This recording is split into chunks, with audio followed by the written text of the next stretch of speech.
Ano ang dapat mauna? Traditional plan or a VUL plan? Technically, according to standard of financial planning, dapat na mauna ang traditional plan. Why? Number one, ang generic name ng VUL plan or insurance with investment ay non-guaranteed plan. Lahat kasi ng benefits nito ay nakadepende sa performance ng stock market.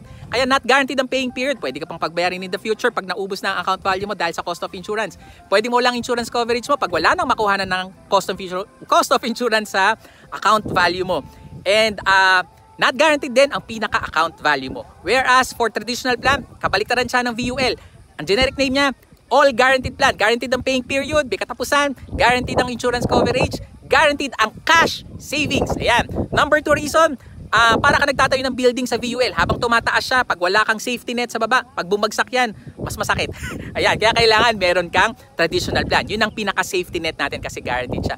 Number 3, better planning kapag may traditional plan ka kasi alam mo na kung kailan ka matatapos ng paghuhulog, magkano ang makukuha mo kasi lahat yan naka-fix na kasi nga all guaranteed siya.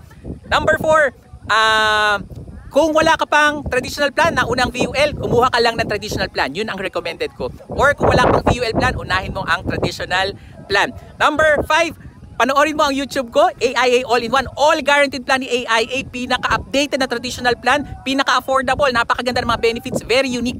Thank you!